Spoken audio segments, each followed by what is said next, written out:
अस्सलाम वालेकुम दोस्तों। तो कैसे हैं आप लोग? उम्मीद करता हूँ कि अच्छे होंगे। आज हम लोग क्लास 10th की उर्दू का चैप्टर 5 पढ़ेंगे, जिसका उन्वान है निगार अजीम। और निगार अजीम की एक कहानी है, अफसाना है, जिसका उन्वान है आशियाना। तो दोनों के बारे में हम लोग एक एक करके पढ़ेंगे। तो सबसे पहले निगार अजीम के बारे में कुछ बातें जान लेते हैं और फिर आशियाना पे भी हम लोग रोशनी डालेंगे।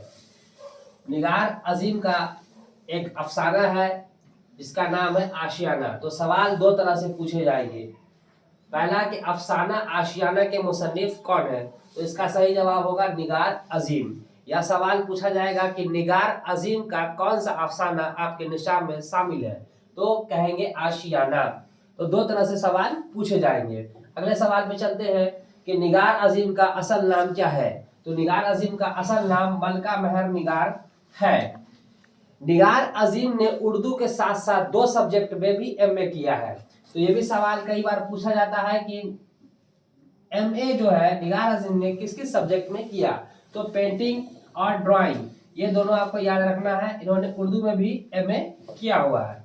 इसी के साथ इन्होंने पीएचडी की डिग्री भी हासिल की है, जामिया मिलिया इस्लामिया यूनिवर्सिटी जो कि दिल्ली में है, वहां से हासिल की है।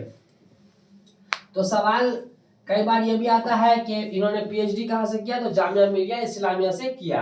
निगार अजीम ने किसके अफसाना निगारी का तनकीदी जायजा लिया।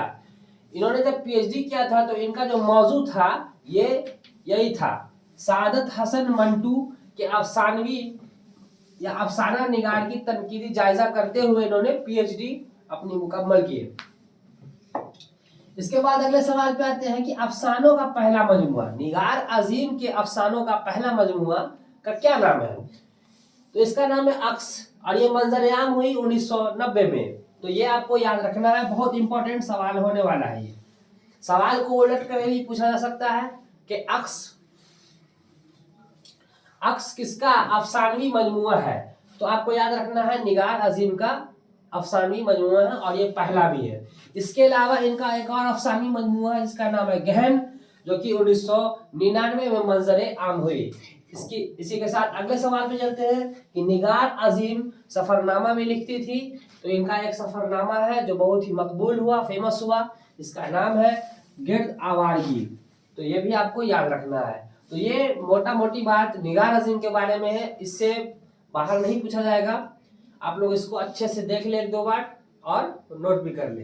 अब हम लोग चलते हैं इनका जो अफसाना है जिसका उन्वान है आशियाना, इसके बारे में।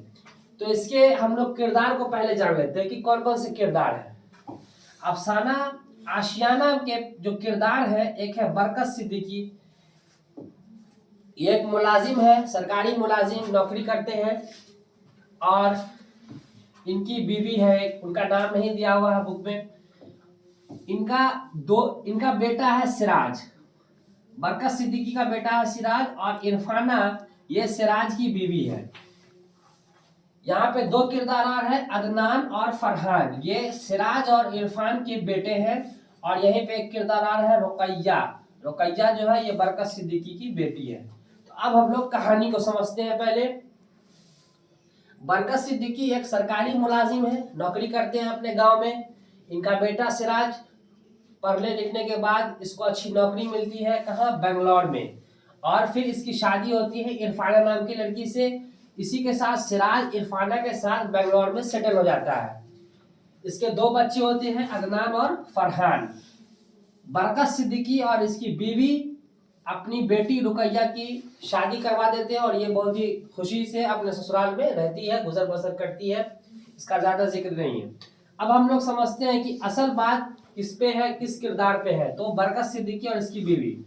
अब जब बरकत सिद्दीकी रिटायर हो जाते हैं अपने काम से, तो इसका जो बेटा है सिराज और इरफाना जो सिराज की बीवी है, ये बरकत सिद्दीकी को और इनकी बीवी को बहुत रिक्वेस्ट करती है कि आप आ जाइए बेंगलोर और यहीं रहिए।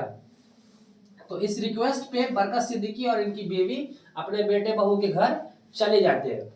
कहाँ, बेंगलोर। बेंगलोर में दोस्तों किसी चीज की इनको कमी नहीं होती है। इनकी जो बहू है यानी सिराज की बीवी इरफाना बहुत इनका ख्याल रखती है, खातिरदारी करती है, कोई काम नहीं करने देती है, किसी भी तरह की कोई भी दिक्कत यहाँ पे इनको नहीं होती है।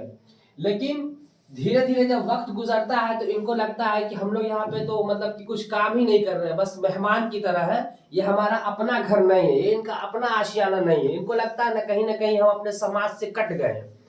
तो ये धीरे धीरे इनको घुटन सी होने लगती है यहाँ पर, जबकि यहाँ पे इनको कोई भी दिक्कत नहीं है, लेकिन ये जहनी तौर पे इनको घुटन होने लगती है, परेशान हो जाते हैं। तभी एक मोड़ आता है कहानी में कि बरकत सिद्दीकी अपने बीवी से बात कर रहे होते हैं कि मैं गाँव जाऊंगा, जो भी होगा कमाऊंगा खाऊंगा, हम तुम मेरे साथ रहोगी। इस तरह से कहानी को यहाँ पे खत्म कर दिया गया है। तो आप उम्मीद करता हूँ कि समझ गए होंगे। दोस्तों मेरा वीडियो पसंद आया तो प्लीज लाइक करें, चैनल को सब्सक्राइब करें और शेयर करें। बहुत बहुत शुक्रिया।